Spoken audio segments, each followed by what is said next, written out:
Welcome to today's webinar. County Health Rankings and Roadmaps is a program of the University of Wisconsin Population Health Institute. This webinar is brought to you thanks to the contributions of colleagues and partners in Wisconsin and across the nation, with support from the Robert Wood Johnson Foundation. It is produced in collaboration with Healthy Places by Design, an organization that advances community-led action and proven strategies to ensure health and well-being for all. The University of Wisconsin-Madison occupies ancestral Ho-Chunk land, a place their nation has called Dejob since time immemorial. UW-Madison respects the inherent sovereignty of the Ho-Chunk Nation, along with the 11 other First Nations of Wisconsin. This webinar will be recorded. All speakers' views are their own. Guest bios and slides from today's webinar are available on our resource page. We will share a link to the resource page when the webinar begins. Stay up to date on all things CHR&R. Find us on Facebook, Twitter, and LinkedIn. And if you haven't already, sign up for our newsletter by scanning this QR code with your phone's camera. It's the best way to find out about upcoming webinars, our podcast, and our latest tools and resources. Your facilitators today include our host, Erica Burrows-Girardi, with support from CHR&R Communications Specialist, Colleen Wick, and the Collaborative Learning Director from Healthy Places by Design, Joanne Lee. We invite you to continue the conversation immediately after the webinar in our discussion group. Joanne Lee will be our lead facilitator. And watch for a chat from Colleen for details on how to join the group after the webinar.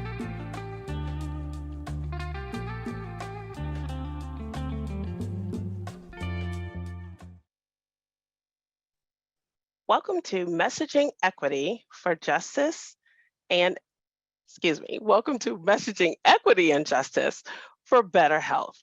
My name is Erica Burrows-Girardi, and I certainly hope you are just as excited about this webinar as I am. It is the first in a two-part series called Rural America's Opportunity for Equity. 1 in 5 Americans live in a rural community. Residents of rural America experience higher rates of disease and earlier death than those living in suburban and urban parts of our country. And the pandemic worsened inequities in rural counties, just like it did in other parts of the country. So now more than ever, we need policymakers and decision makers to embrace equity as we recover. So we created this series just for you. After hearing your feedback regarding the challenges you experience, framing equity to leadership in rural communities and galvanizing assets to address opportunities for equity, we responded. So again, this series is just for you, and I'll be sharing more about November's webinar that will conclude this series later. Right now, I want to introduce you to other members of the webinar production team who will aid in your learning experience. And I'm going to start with our dear friend, Joanne Lee with Healthy Places by Design. Hello, Erica, and everyone in the audience. Thank you so much for being with us today. I am really excited to be able to support today's webinar. One of the things that I'll be doing today is to monitor the Q&A box. So I just know that given today's topic and presenter, that it's going to really get you all to start thinking about important messaging around and framing around equity. So go ahead and open that Q&A box. You can just have it open, and as questions come up, come to mind, go ahead and put them in the Q&A box, and I will line up the questions and we'll answer as many as we can towards the end of the webinar. Another way to engage with us is going to be through the chat, but I'm going to turn it over to my colleague, Colleen Wick, to tell you how you can engage in the chat. Colleen? Hi, everyone. Like Joanne said, I will meet you in the chat. So just use the chat to share remarks or respond to questions we may ask you during the webinar.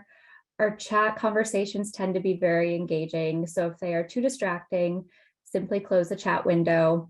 If you have any questions for the panelists, use the Q&A box, just as Joanne described. Now I'd like to introduce you to our technologist, James Lloyd. James. Hi, Colleen. Thank you so much. As she mentioned, I'm the technologist, and I will also be looking at the Q&A box for any technical problems that you might have. I'd like to remind you that we do have closed caption enable, and so you should be able to find that in your Zoom toolbar. And I think we are all set to go, Erica. Thank you so much. And I appreciate everybody on our awesome production team that's going to help you with your learning today. Do you know that you, we have the power and knowledge to build a transformed and sustainable future where everyone thrives and we all embrace in diversity that just makes humankind so beautiful?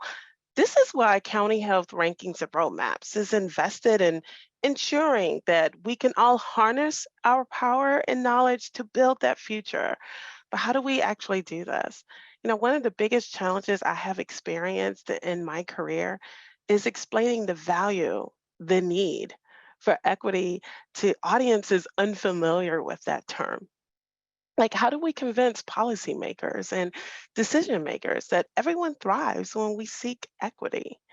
This is why we reached out to Frameworks Institute to deliver what I'm calling like a workshop style webinar to help us navigate those challenges. Frameworks expertise is helping organizations communicate about social issues in ways that build public will to support progressive change. So I hope that you are watching this webinar with your partners. If not, you're going to want to do that. So please be reminded that our webinars are always available on demand, and we put them up the day after we live stream them. Actually, James sometimes puts them up the same night. So you can live stream, you can watch our webinars on demand, create a watch party with your partners. So because you're not going to want to miss the strategies that our guest is going to share with you, and you can begin planning right away together as a partnership or as a group. And then don't forget our post-webinar discussion group that's going to take place after today's discussion. Please plan to join us. It's a wonderful opportunity to unpack what you're going to hear today. Some of you come to those discussion groups regularly, and you know that they're always so engaging.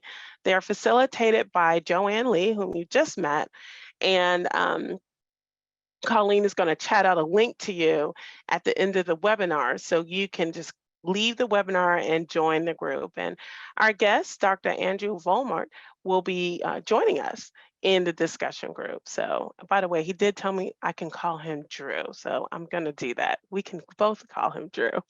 And today, Drew will be addressing some questions that might be circling in your head. Earlier I mentioned that Frameworks expertise is actually helping folks communicate about social issues, but we're going to learn a little bit more about their work today. Drew's also going to share some exciting new research called the Culture Change Project. He will be explaining how the findings from that research presents an opportunity for all of us to advocate for equity and justice. And then Drew will also help us understand how the general public actually understands that word equity, and how we as public health advocates can ensure that we are understood when we use that term equity and talk about it. So with that, let me introduce you to Drew Volmert. Drew is the Senior Vice President of Research for Frameworks Institute. Welcome, Drew. I'm so glad you're joining us today. Thanks so much, Erica. It is really a pleasure to be with you all. Really looking forward to the conversation. Thanks. And I want to start by asking you to share a little bit more about Frameworks and the type of research you conduct. Sure. So Frameworks is a nonprofit communications research organization. It's a little bit of a mouthful. So we do research about culture and framing. So we do deep dive research with members of the public to understand the deep assumptions and implicit understandings that people hold, that they use to think about social issues, all sorts of social issues. So we work on everything from lots of topics related to health equity, economic justice, aging, immigration, climate change. We've worked on lots of things over time. So we do research with the public to understand where people start, what are the assumptions that people bring to those issues, and then we develop and test frames that have the potential to build support for the kinds of systemic solutions that are needed to advance equity and justice in the world. So I think it's useful to make a couple of distinctions right off about the kind of research we do. So when I talk about research into culture, it is different from public opinion research. So we're not looking at, public opinion research tends to look at people's opinions or beliefs about events of the moment, or politicians and support for them, or particular policies. Do people support Medicare for all? Do people support mask mandates? Those kinds of questions. Our work is looking under the surface of public thinking to the deeply held cultural mindsets that shape how people think. So it's less about what people think and more about how people think. And then the frames that we're developing, frames are just big choices that we make. So we're constantly making framing choices in our communications, informally in everyday one-on-one conversations, as well as in our formal communications. Frames are just choices about how we package information. So those might be choices about what we emphasize and what we leave unsaid, might be choices about how we explain things or what dots we connect or don't connect, metaphors that we might use in our communications, as well as the kinds of commitments or principles that we invoke. So values, for instance, are frames. And frames are different from messages. So in our work, we're not trying to identify what are those specific words that you would use in a given communication or a campaign, but rather those big concepts that can be used across different contexts with different audiences that can be useful in shifting our discourse in ways that really, over time, over the long term, can really shift culture in ways that are supportive of systemic change. So that's the work that we do. So we do that research, and then we also partner with organizations, fields, movements, to figure out what to do with that research. So we have a whole set of folks on our team who actually work with organizations to figure out, great, this research tells me to use this values frame and this metaphor, but like, how do I actually do that in a given campaign, in a given communication? What does that actually look like in practice? Cool. That is so awesome. And I think that's actually fascinating, like how we think about things. That there's actually research about that. And so I'm looking forward to hearing more about what you have to say. Now, I understand that one of your newer research projects is called the Culture Change Project. So let's talk a little bit more about that project. Great. I would love to. So this is a project. I'm going to go ahead and share my screen. Sure. And walk through a little background on this project and some findings from it. So this is maybe the project I've been most excited about in my 9 years at Frameworks. I mean, this is a really fascinating project. It's in some ways overlaps with all the other work that we do, but is really relevant to the moment that we're in as a society right now. So what we're looking at in the Culture Change Project is how culture is shifting or is not shifting in response to the social upheavals that we are going through as a society right now and have been going through since the pandemic started. So we are, again, not so much looking at attitudes or opinions about things that are happening right now, but how are those deep assumptions and implicit understandings that are part of our culture that we use to think about different social issues? How are those shifting and evolving in response to the upheavals that we're going through? So we're looking at how people are thinking about health, the economy, race and racism, government and democracy. So those are the kind of big social issues that we're exploring in this project. I do want to say, before I get into the specifics of this project, when we talk about cultural mindsets, when we're talking about how culture is shifting, we are, again, talking about those taken for granted assumptions that we all bring to the world that we often don't even recognize we have, that shape how we think about things, that form part of our culture. And cultural mindsets really matter because they shape all sorts of things. They shape what we do, they shape the kinds of policies that we support, or the kinds of practices that we support. They shape the way that we make sense of communications that we receive. So they're really the soil on which our society grows, the terrain on which our politics happens, and the ground on which we make decisions about our shared social world. And in turn, to the extent that that soil is getting churned up right now, and I think it is, that has the potential to shift the kinds of things that grow in our society now and in the years to come. So this project, to go back to the beginnings, when the pandemic hit, we were hearing a lot of talk among partners about how the pandemic was going to expose social issues, expose inequities and the systemic roots of those inequities in ways that we as a society would be forced to confront, things that we all know have been going on for a long time, but that are often backgrounded in our public discourse, that this would make us talk more systemically, grapple more seriously with the systemic problems in our society. And so as researchers, we wanted to know, okay, is that happening? Is that true? And so we set about conducting a set of research to figure out how and whether culture is shifting in response to initially the pandemic, but then as upheavals have piled up, we have all the economic disruptions that attach to the pandemic. We had the racial justice uprisings in 2020. We had January 6th. We have all of these big social upheavals. And we know from history that times of social upheaval are often also times of cultural upheaval. And so we wanted to understand what was happening in culture. And so we've been doing a bunch of research for the last over 2 years now, that it is a mix of focus groups, so a whole bunch of focus groups every few months to understand how people are making sense of these big social issues. A culture tracking survey that, again, isn't looking at public opinion about things going on in society right now, but is measuring the relative strength of endorsement of different cultural mindsets. So when I talk about cultural mindsets, a good example of this is individualism. Individualism is a deeply held cultural mindset in American society, the assumption that what shapes how we do in life is our own choices. That's ultimately what matters. So we are tracking, as I'll show in a minute, the strength with which people are endorsing individualism versus more systemic thinking, for example. So those are the kinds of things that we're tracking over time.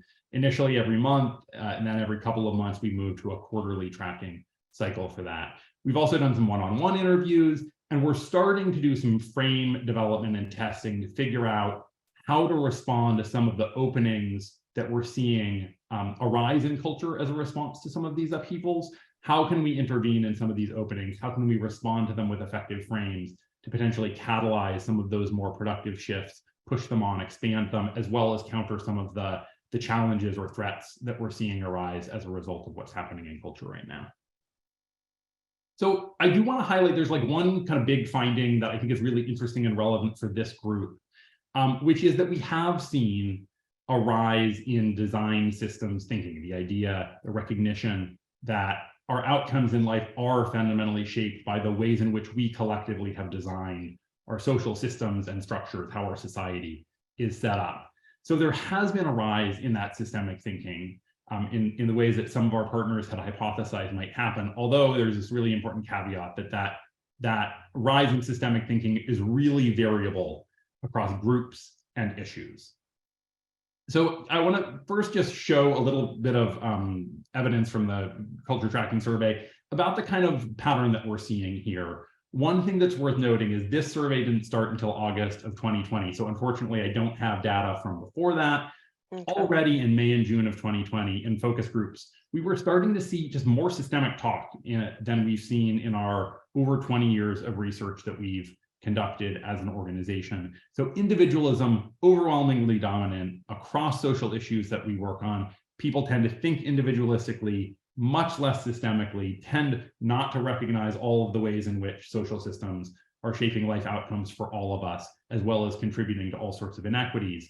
But we were seeing more systemic talk in those focus groups than we had seen before. And what you see here are the results on a forced choice question that we ask in every survey, where we are asking people to choose between two different statements. So one is an encapsulation of individualism, the statement that what happens to an individual in their life is primarily the result of the choices they make, kind of a crystallization of that basic assumption of individualism. The other is an encapsulation of systemic thinking. What happens to an individual in their life is primarily the result of how our society and economy are organized.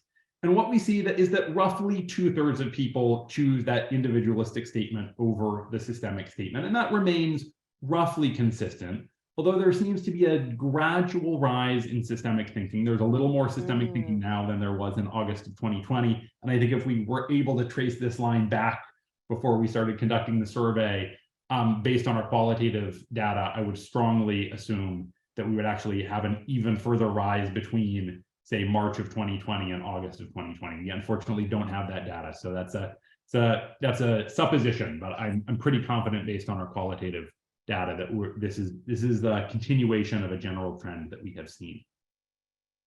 Now, it is worth noting that we are seeing differences in the way that individualistic and systemic thinking play out on different social issues. So on health, the form that individualism takes is health individualism, the assumption that our health is the outcome of our individual choices, specifically lifestyle choices. Most typically diet and exercise are the things that come to mind for folks most commonly. Ecological thinking, systems thinking here is often kind of a recognition that our environments shape our health, that where we live, it's often place-based, where we live shapes our health. People do have access to that mindset, although it tends to be more recessive, as well as some kind of often hazy sense that our broader social systems may affect our health. But again, this kind of thinking tends to be pretty thin.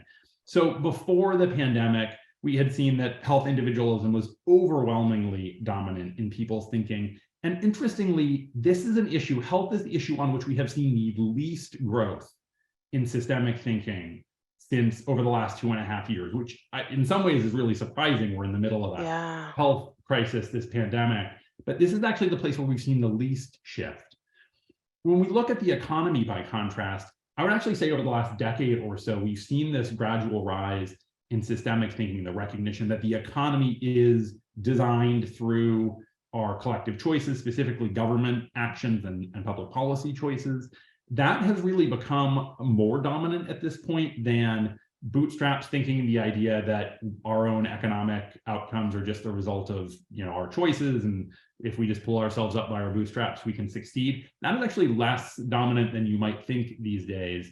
And the assumption that people are just operating within this market that functions naturally on its own as a result of natural forces, that is a very familiar part of our public discourse, but is a less dominant mindset than I think it used to be. And we are seeing, again, this real rise in design systems thinking about the economy that has really grown over the last couple of years. So all of the economic disruptions attached to the pandemic and the government's responses to it, I think, have further strengthened design systems thinking on the economy. On race and racism, this is another area where historically we have seen overwhelmingly Americans across different groups, including across racial groups, model racism in interpersonal terms, tend to locate racism in individual bias or prejudice, don't so much recognize it as something that's embedded in systems, institutions, and structures.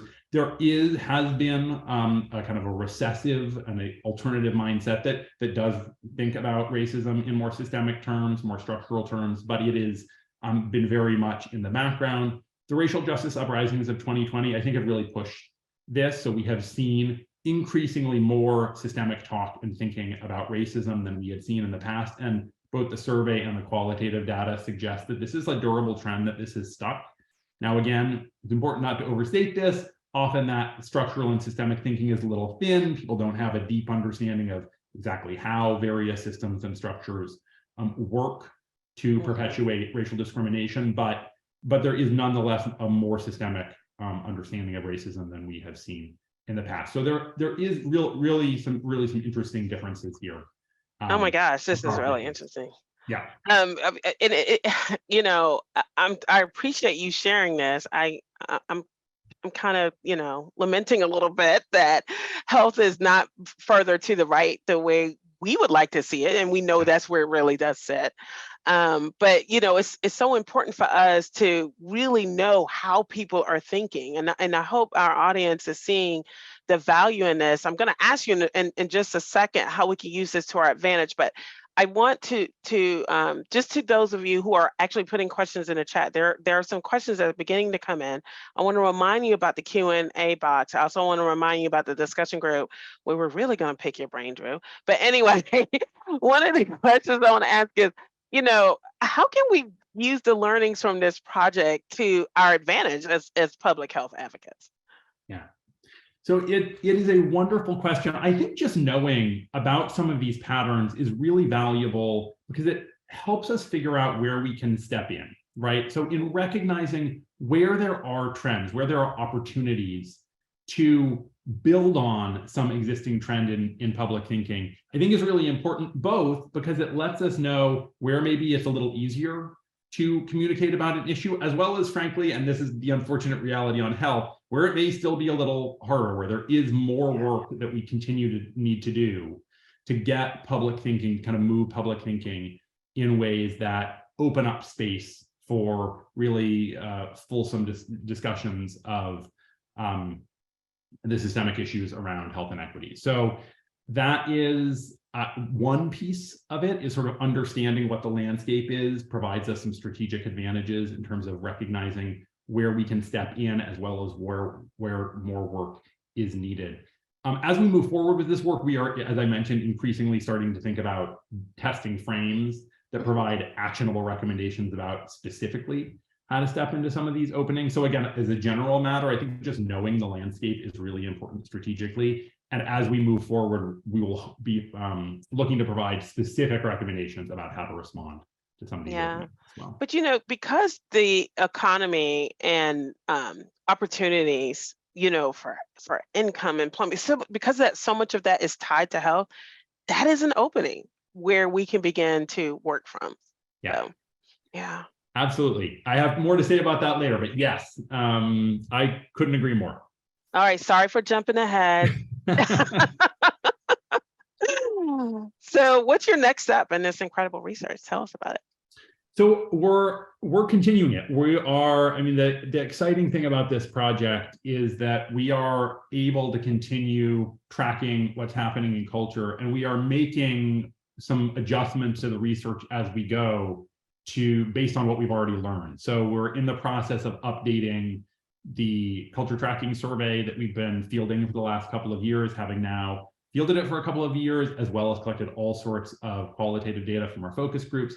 We have a better sense of what are some of the emerging mindsets, some of the things that are starting to arise in culture that we weren't tracking at the beginning because we hadn't seen them before. We're now adding those into the survey so that we can properly track them. We're updating what we are tracking. So we're continuing to kind of build on what we've learned so far to make sure that we're not just tracking the same old stuff, but better tracking what actually is happening right now and what we're likely to see going forward. So that's a big part of it. And then, as I mentioned, the kind of frame development and testing is a big addition to the work that we're really excited about. Yeah. You guys have done such great work about some of these terms that we use in public health. It's kind of like second nature to us. We talk about equity, we talk about health equity, we talk about these words like opportunity. My husband does home remodeling, and when I mention the term equity to him, it's just like, so I don't know what you're talking about. But so, it's really integral to our vernacular. But I'm thinking about this word equity. What have you learned about that term, how it's used, how people understand it? Tell us a little bit more, or help us understand what can we do? Yeah. So it's a great question. And maybe I can go through this in a couple of different steps. I mean, I can start by just talking a little bit about what we know about how people respond to the term equity, as well as how people think about the concept. And those are importantly different. So we did research a couple of years ago, it was actually March, April of 2020. There were some focus groups that we conducted on race, racism, as well as racial equity, and explored the way that people make sense of equity. I'm going to show a minute and a half video that puts together some clips from those sessions that are showing how people respond when they're asked basically what equity means to them. It's worth contextualizing this by just noting that's the kind of, it's a general question, but it's in the context of a conversation about race and racism that then people are asked about equity. So the first is equity. And I'm wondering if you all have heard that term before and might have some thoughts about what it might mean. That's all like home equity? Some sort of loan. You bought your house for, say, 200, 250, and some years later it's worth 400. that gap there is equity. Equity in a life insurance policy, what you've built towards something, in my opinion, is equity. Equity is kind of like basically how much leverage you have. So like you own a business or something, how much money like your business is worth. Are you talking about money, money equality? And if you think of equity in relation to race, what would be your guess of what it might mean? Like racial equality, same thing? So is it equity, equality? And the sense that I get is that when people are saying equity, they mean something more specific than when they're saying equality, but I definitely have not seen it explained. Providing everybody with the same opportunities to be able to be successful, no matter like what level they're on. I have not heard it mentioned as far as people. I mean, normally you hear about equity in your home. Especially if you're poor and if you're Black, a lot of us, we like a couple generations removed from like slavery. So a lot of us are still trying to build from that gap and trying to get to that level where we have equity and stuff to leverage. People have been saying racial equality forever. Why is it changing to equity now? Who's saying equity? Right. So certainly striking, right? People, the general takeaway I think is pretty clear. Our research participants, who are just cross-section of the general public, did not have much familiarity at all with the term equity, and really associated with home equity, with business. That was how they understood the term. And this was, again, even in the conversation we'd just been asking them about race and about racism, then we asked them about equity, and they go to like, oh, you mean home equity?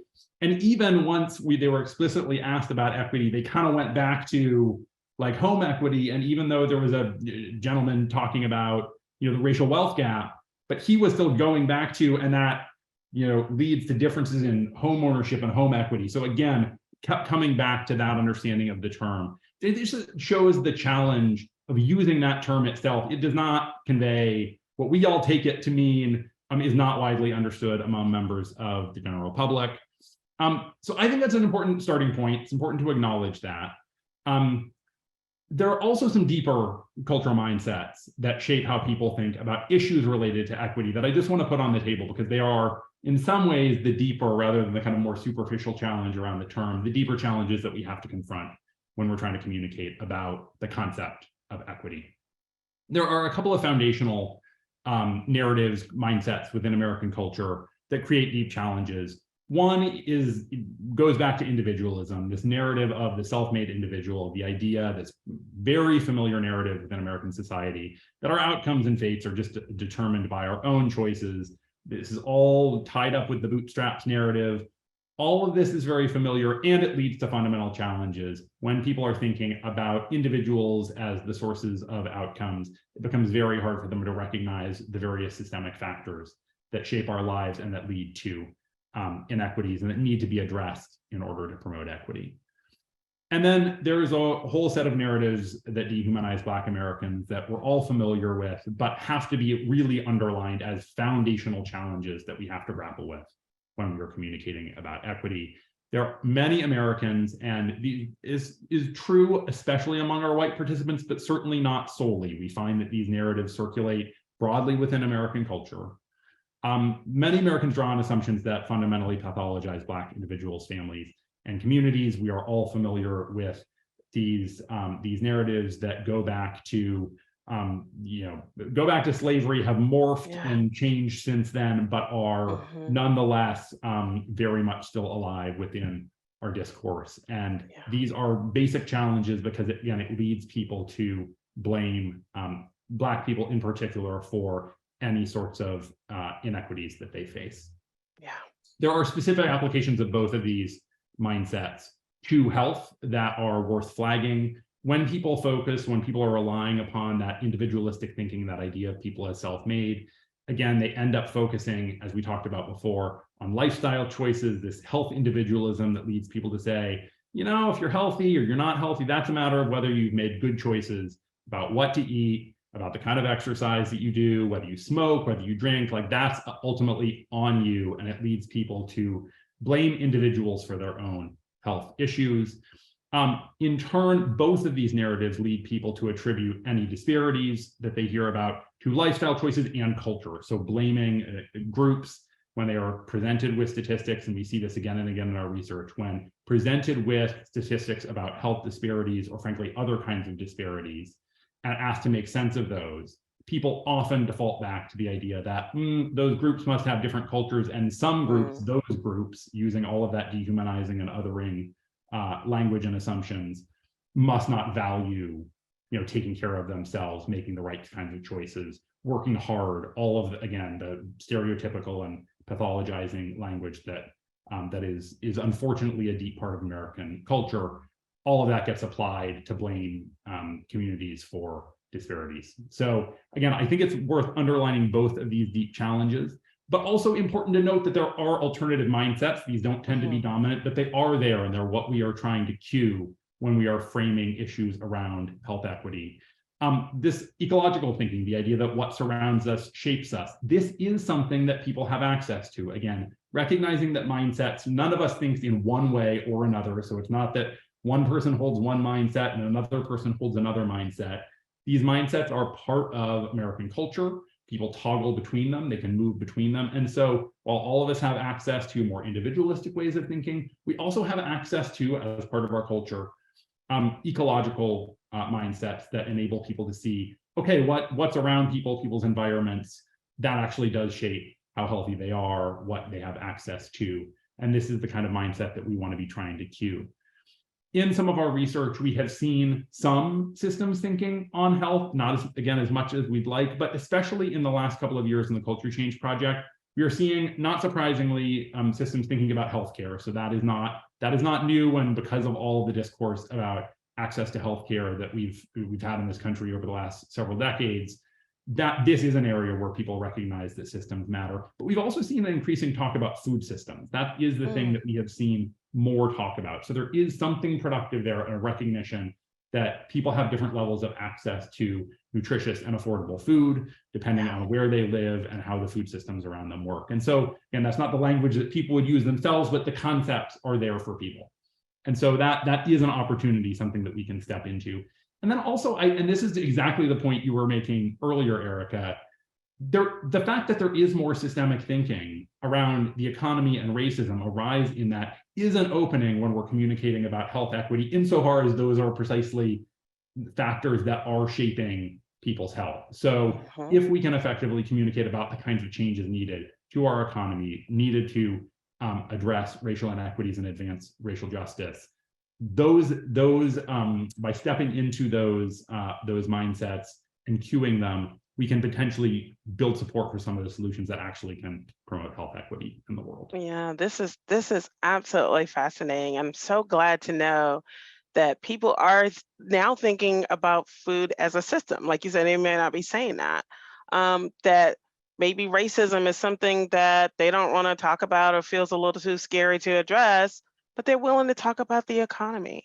So I love the fact that there's hope, right?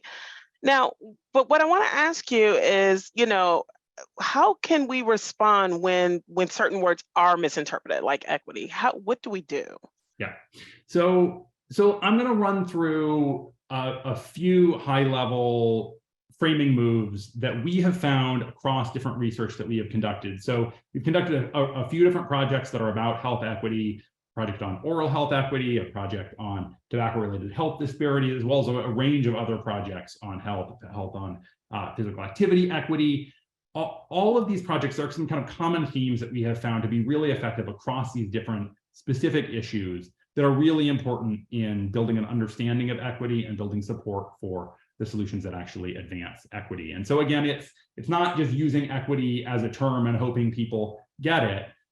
It's making a set of moves. So one is, it's really important recognizing, again, the mindsets that people tend to default to, the assumptions that people often start with. It's really important not to leave room for people to assume that the problem lies with the people experiencing it. Again, if just presented with facts about disparities, for instance, people are often going to end up assuming that the people who are experiencing health inequities must have done something wrong, or there must be some flaw with the people.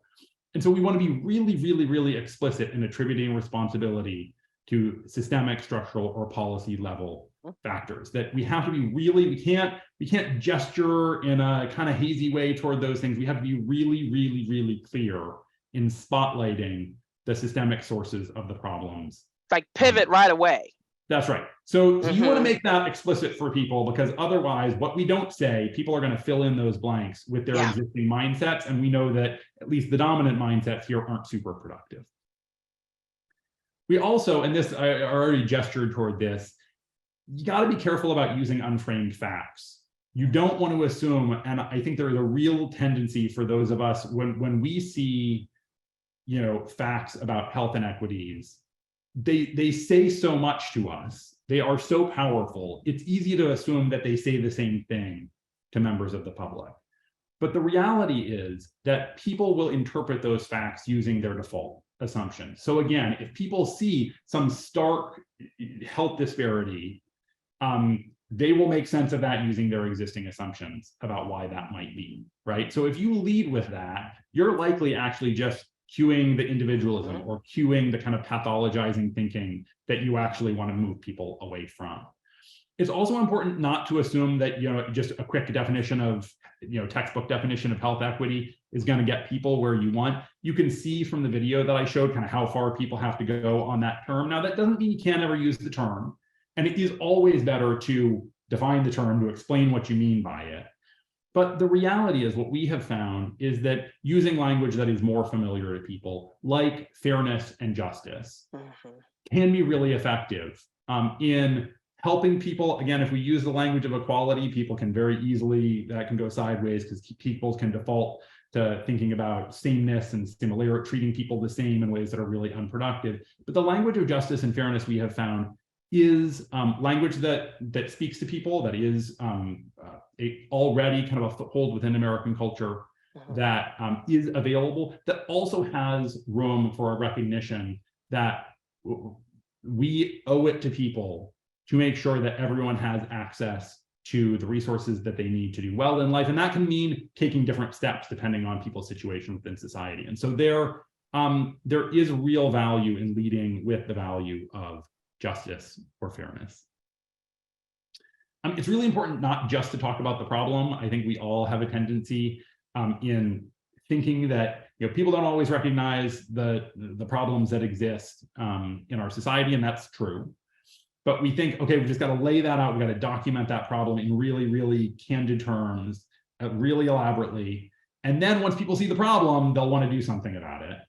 The reality is that if we just talk about the problem, we're either likely to, even if we convince people that it's a problem, build a sense of fatalism, like, oh my God, that sounds huge. Like that sounds like a massive thing. Like, I don't know, what are we supposed to do about it? I guess there's nothing we can do. That's too bad that exists, but you know, people kind of shrug and say like, there's nothing we can do about it, right? So if we just talk about the problem, we're likely to leave people with a sense of fatalism. So you also want to be careful about not stressing individual behavior too much, specifically when we're communicating about health, given the dominance of health individualism. Again, there is a tendency to want to say, well, of course, it's true that individual behavior really matters for their health, and also, right, and then kind of pivot to a more systemic point. Right. The danger there is because health individualism is so dominant for people, what we have found is that when you stress individual behavior and then try to add to it, people just hear the individual behavior part and they filter out the systemic stuff, right? So you want to be really explicit in foregrounding collective solutions, really, again, being really clear about the collective nature of the solution and talking about solutions. So again, people will default to either there's nothing we can do about it or it must be up to individuals to figure it out themselves, unless we are really clear about the kinds of collective solutions that can make a difference. Finally, it's important that we don't just talk about who experiences disparities, but also, so we want to talk about who experiences disparities, but specifically how and why that happens. So we're helping people make sense of why it is that there are health inequities in our societies and how to address it, going back to this point about solutions. So we want to move beyond just kind of asserting that there's a problem, showing people the existence of some inequity, and then describing, you know, in light terms why it exists. We really have to help people understand how that inequity has come about, trace for people, connect the dots for people between the what's going on, the systemic sources of that problem, how it affects people, and then in turn, how we can make various kinds of changes, collective changes, systemic changes that can actually lead to different outcomes. So by centering explanation, we can give people a sense of what can be done, as well as build confidence that there are actually things that can be done, and in turn build support for precisely those collective solutions that we want to advance. Drew, thank you so much. So many of us in the audience, we're just like diehard public health advocates, and we, even those of us with the most passion, get stuck because of these narratives that you have explicitly shared. That's kind of the undercurrent of that's happening all the time when we're having discussions with the public, when we're having discussions with leaders and residents. So I appreciate the frames of what not to do, but here's how you pivot to what to do. Thank you so much for that. So in a second, I'm gonna invite you all to ask some questions. Well, Joanne's gonna lift the questions up, but I wanna make sure that you've got your questions in the Q&A box, because I'm getting ready to pass it to Joanne. But Drew, I understand that, Frameworks does work with organizations individually. I mean, organizations are all across the United States. The context for every organization is different.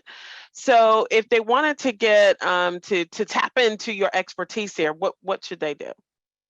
Yeah, I mean, please reach out to us. So I believe that you'll get some information about, how to contact us, information about our website. The whole reason we exist is to work with groups that are trying to figure out how to communicate effectively about issues like health equity. And so please hit us up, be in touch, and we can work with you. We can support the work that you're doing in all sorts of different ways. There are lots of resources on our website, lots of things like toolkits and things that you can go to and actually just use for your own purposes.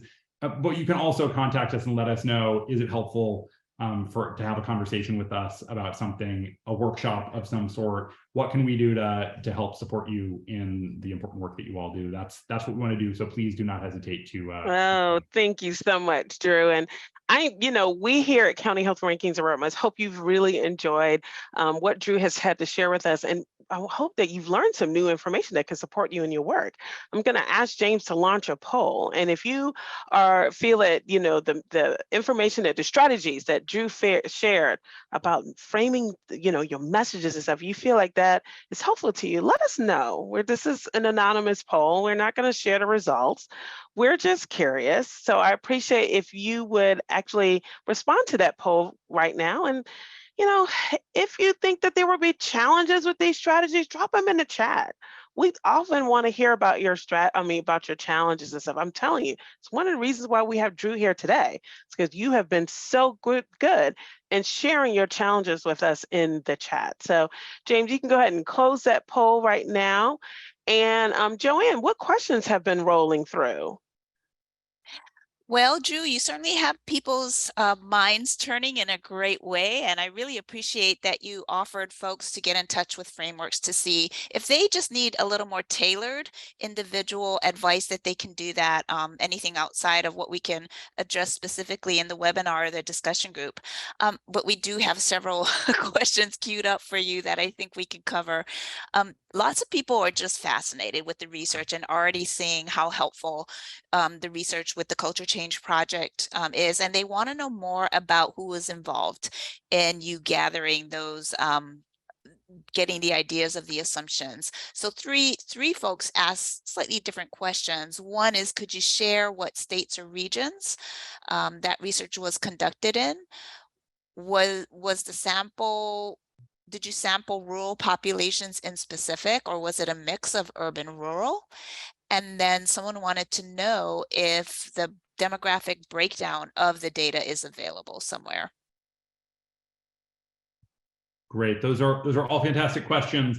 So the Culture Change Project, the sampling is national, and we do look at residential location, urban, rural, suburban, as one of the factors that we are explicitly sampling across. So it includes a mix of people across different kinds of residential locations, as well as different regions in the country. So it's not from any particular part of the country. It's really looking across the country as a whole. I'm trying to remember, I will have to go back and look. I believe in the report that we just put out in July, which summarizes findings from the project to this point. There should be some demographic information in there.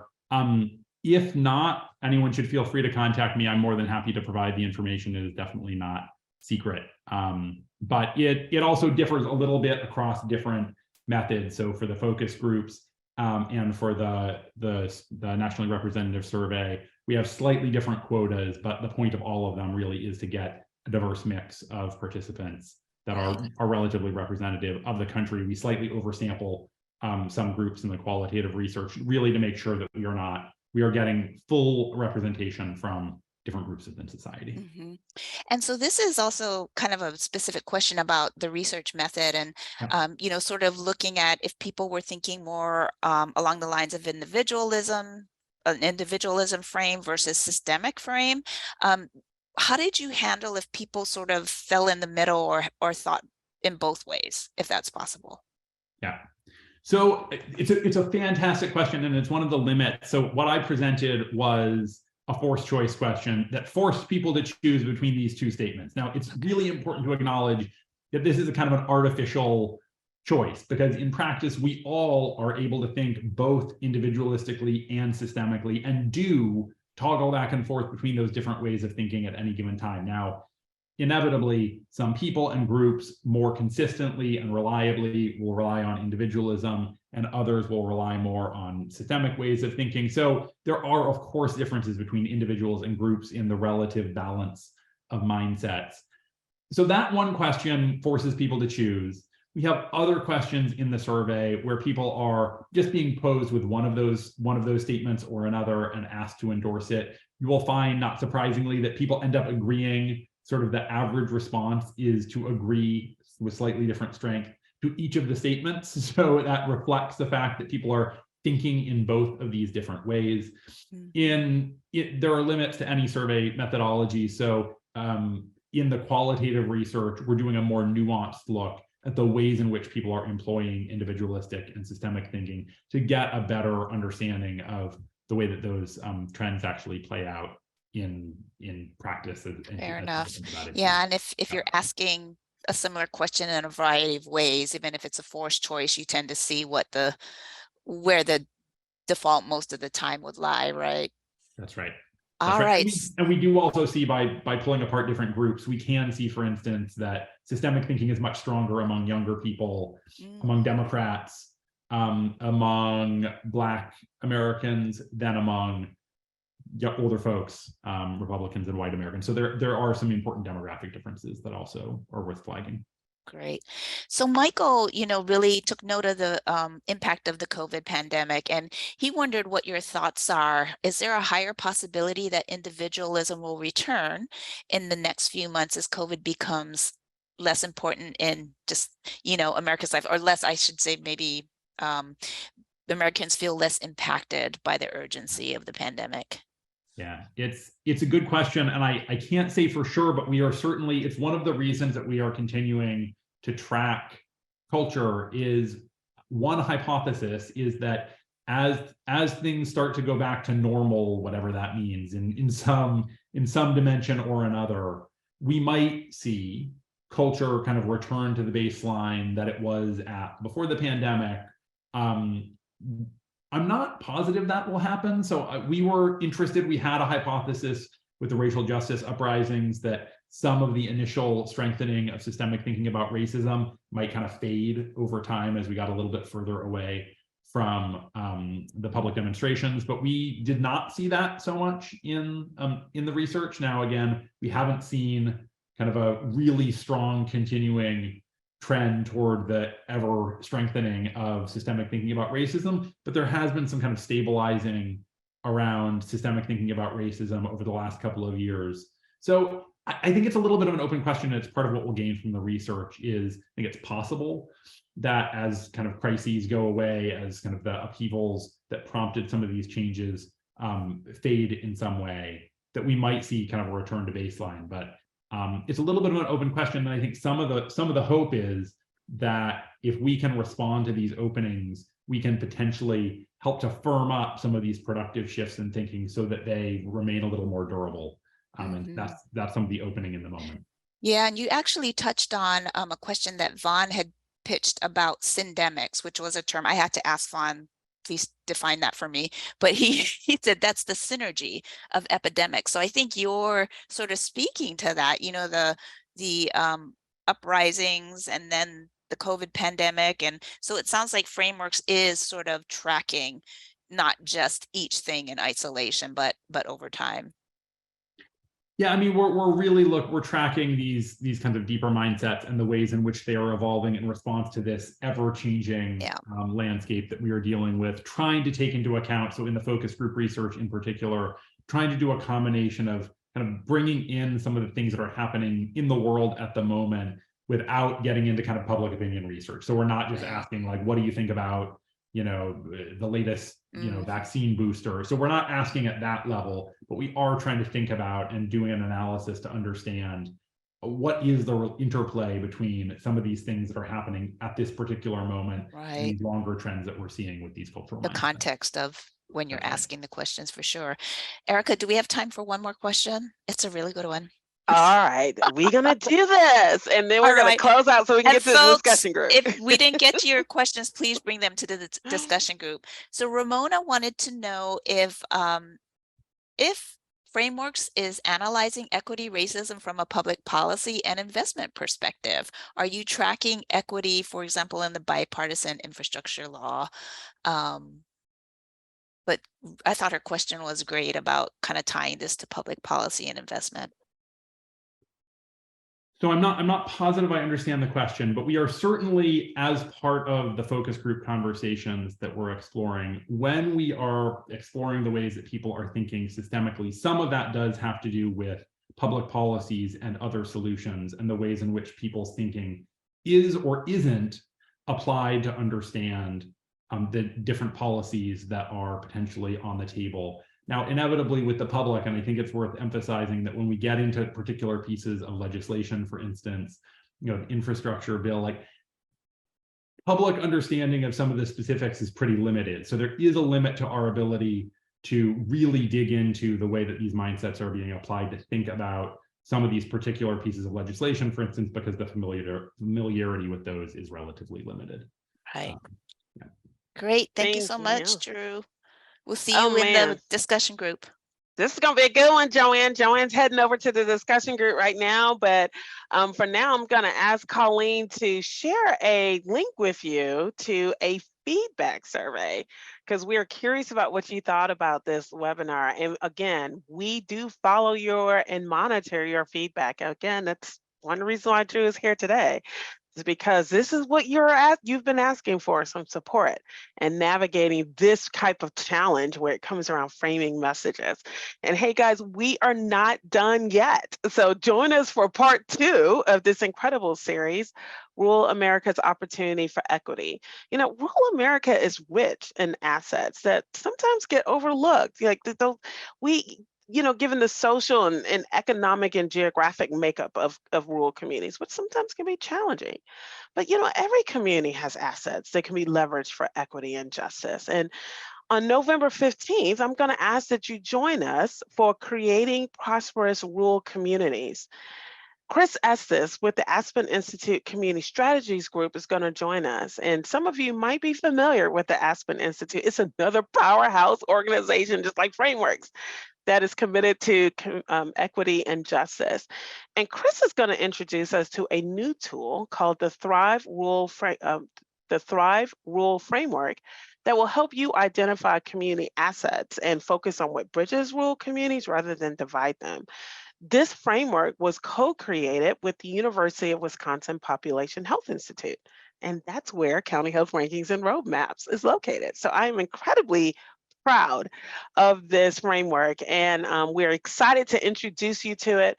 So please come next month for the conclusion of this series. Now, this is going to be another workshop style webinar. So you're going to want to bring your partnership, the members with you, other team members that work with you so you can all watch this webinar together.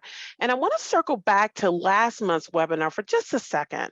In September, we introduced you to a new measure called the gender pay gap, and we discussed policy solutions to closing the gap. Well, now you can dig in and learn more information about the gender pay gap with our newest series on our In Solidarity podcast, and it features some of the nation's most informed experts and researchers on the gender pay gap. So you don't want to miss this series, and Colleen is chatting a link to that series right now. And lastly, I want to let you know, guys, APHA is right around the corner, just 3 weeks or 4 weeks away. I will be there, and if I haven't had a chance to meet you face to face and you are going to be at APHA, please visit us when we are in the exhibit hall, because County Health Rankings and Roadmaps will have a table there. And my colleague Eunice Park will also be presenting at APHA this year. So I hope that you will join us. And Colleen is chatting out the link for the discussion group right now. So please do leave the webinar and join us in the discussion group. She's going to stay on and chat that out a few more times because we're right at the top of the hour. So I will see you momentarily in the discussion group. Ju, you go ahead and head on over now because I'll see you in a second. And I want to invite you all, please stay in touch with us. We are have a presence on social media, Facebook, Twitter. We're finally on LinkedIn, yes. And of course, sign up for our newsletter. But we will see you next month. Thank you for all that you do to create equity where you live. And I will see you in the discussion group. Have a good afternoon, everyone.